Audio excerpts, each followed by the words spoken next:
You didn't recognize it at first, did you?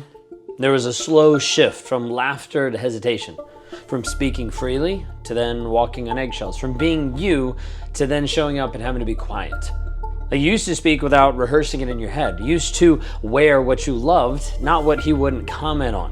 You used to trust yourself, your words, your reactions, your sense of what felt good and what didn't. And then somewhere along the way, the insults began.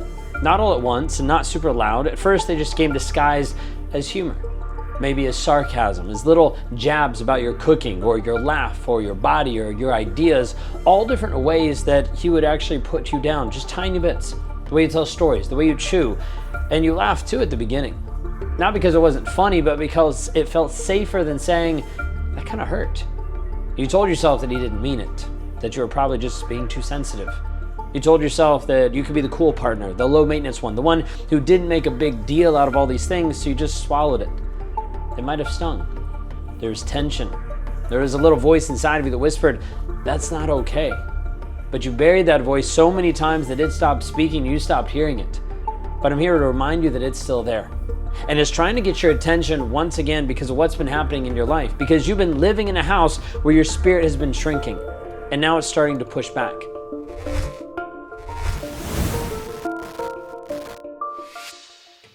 You feel it, don't you?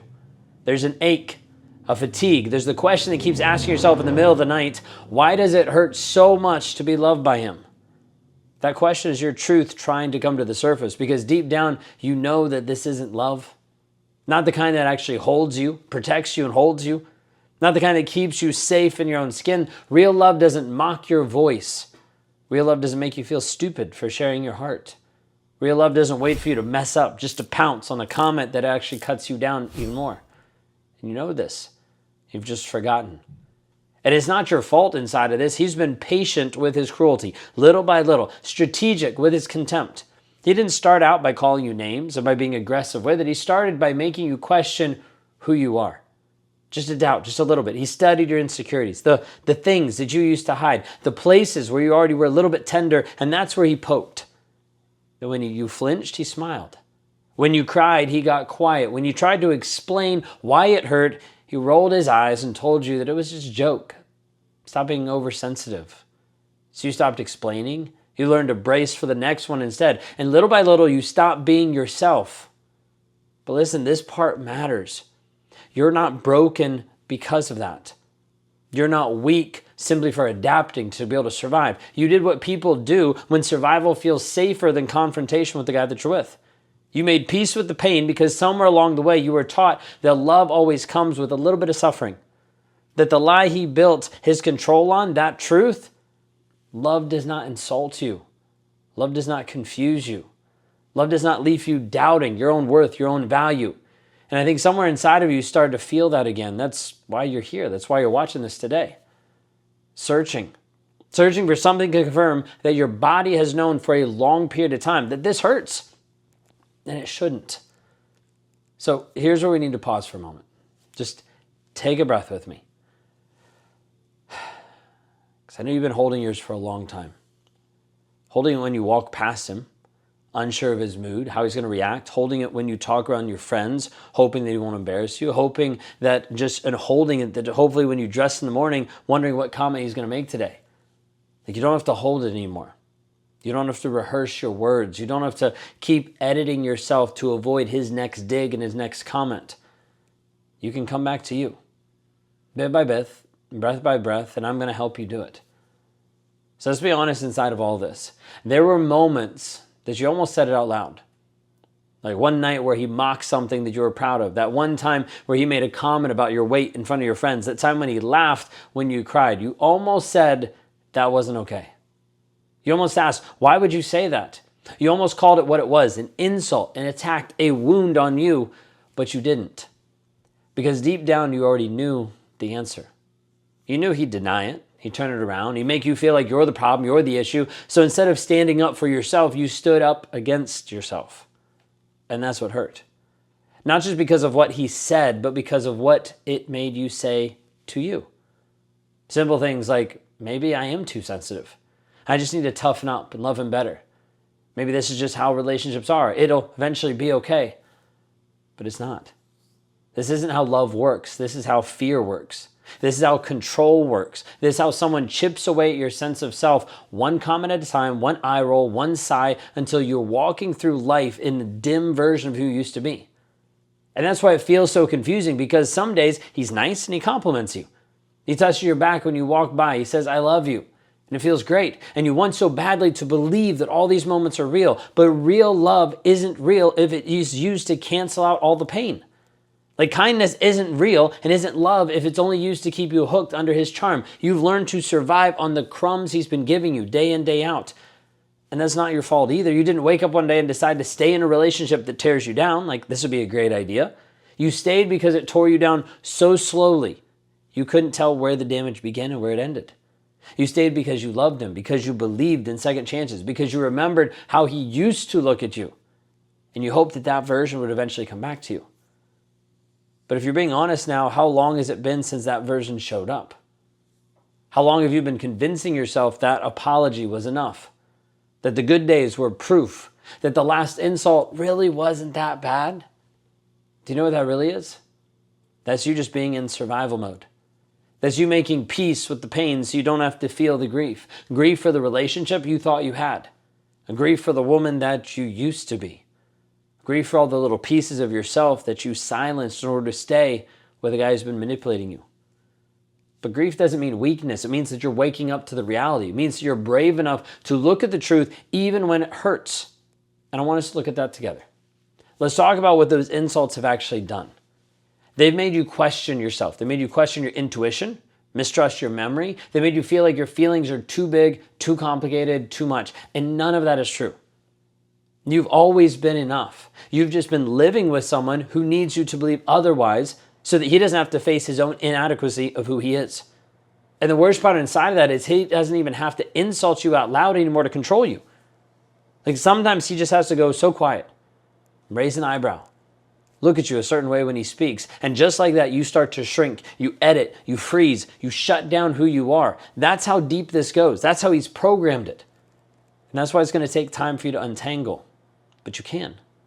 You already are, because you're starting to listen to your own voice again. You're starting to see and have an awareness. The one that told you that's too loud, too much, too wrong, that voice, that's your compass now. It's the truth you've always known, but you haven't felt safe enough to follow until now. You don't have to justify why this hurts to another person. You don't have to explain why you're tired, why you're hurt. You don't have to wait for one final insult to give you permission to break. You already have permission. You always have. You always did. So inside of this is where things start to shift, because you've been waiting for someone to tell you that it's okay to want more. This is that moment. It's okay. You're not crazy for craving peace. You're not selfish for wanting respect and connection. You're not asking for too much when you want to feel safe in your own home. That's bare minimum. But you've been conditioned to accept far less, to confuse cruelty with honesty, to call his joke just his personality, to accept blame so you don't lose the only love you've ever known, even if it comes wrapped in the wrapper of pain. But what if I told you that love without safety isn't love? What if the part of you that still hopes he's going to change is actually the same part that's begging you to change something? Not for him, but for you. Because here's what you know now. He's not going to stop. It's going to continue. He might shapeshift. He might adapt. He might get better at hiding cruelty, but it's not going to go away. Not while you're still standing there absorbing it. So what's the next step inside of this? We have to help you remember who you are. Not all at once, not perfectly, but slowly, steadily, quietly at first, like a breath you haven't taken in years. You start listening to the voice inside that whispers, this is not what I want. You honor it, even if it scares you a little bit. Like, you stop laughing at the jokes that land like punches. You stop defending him to your friends. You take a moment and you pause here and you stop telling yourself that your standards are unrealistic. You look at yourself in the mirror and say, I didn't deserve that. That wasn't right. Even if your voice shakes a little bit, even if your hands do too, because the truth doesn't need to be loud to be powerful. It just needs to be spoken. And once it is, everything starts to change. This is why inside of Raw Motivations, when people engage inside of our communities and inside of our challenges, there's a piece that you have to speak your truth. If you don't speak your truth, it doesn't take root inside your life. But when you do, things shift. The shame that you have in your life starts to fall off. The fear, it loses the grip. The version that's been buried under years of hurt and pain, she starts to rise. And when this happens, he's going to notice. He's going to feel the shift. He might mock it. He might pretend not to care. Or worse, he might double down and try to pull you back with love bombs, with guilt trips, with anger, with rage. Like, you've seen too much now, and he's got to be able to pull you back down. You've tasted clarity. You've remembered your worth. And it's a pivotal point because you can't unsee what he's doing. And you won't keep abandoning yourself to stay in his good graces. And if you go back to that, you're going to stay stuck. Like, it's not a reality that you can leave, get clarity, then go back, and it'll be okay. No, not anymore.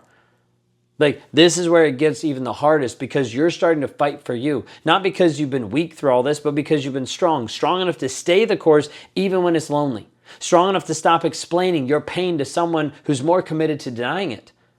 Strong enough to choose discomfort over destruction, and you don't have to do it alone. Because this next part, the climb back to yourself, is going to take guidance, it's going to take tools. Not just the kind that says, just leave, but the kind that helps you understand why it has been so hard to go, why his words still echo in your head, why part of it still wants you to believe that it wasn't that bad. And this is how to break the cycle once and for all and for good. That's why I'm here. That's why I've built what I've built. To be able to walk you through this every painful step, every breakthrough, every moment you reclaim what he tried to strip away from you. So if you're ready to start, to really start, here's where to go. rawmotivations.com/breakthrough. It's a free clarity call, a space to be able to speak your truth, to be heard, to be seen, not judged, not fixed, not rushed, just heard. We're going to walk through your story, how it's affecting you, how it's impacting you, and map out what's been happening and what freedom actually looks like for you. And if we're the right fit, we'll walk that path together. And even if we don't, you'll leave the call clearer than you've been in a long time, having actionable steps. Because you're not crazy. You're not broken. You've just been surviving someone else's storm, and it's time to come home to yourself. You've been carrying a weight that's far too long, and that's not yours to carry. Let's start by laying it down one truth at a time. Learn more at rawmotivations.com/breakthrough today. You left him. You blocked the number, you deleted the photos, you walked away from the chaos, but if you're really honest, he still lives in your head. You still shrink when someone raises their voice, you still second guess every decision, you still hear his words spoken in your own voice now. That's not healing, that's just surviving on autopilot. No one's told you that this part of the whole journey will be the hardest. Not the leaving, but the aftermath is one of the most difficult pieces. Like where you're out of the relationship, but you're still trapped in the middle of all the damage, in the middle of all the confusion. That's why I created the Reclaim Workshop. It's a one-day trauma-informed workshop for women who've survived narcissistic abuse, but haven't yet fully felt free. We're going to meet in Orlando, Florida, virtually or in person, in July 12th. And in that room, we'll do what the relationship never allowed you to do. We'll tell the truth. We'll break the cycle. And we'll come back home to you. Click on the link. Don't let the ghost of a man control the woman that you're actually becoming now.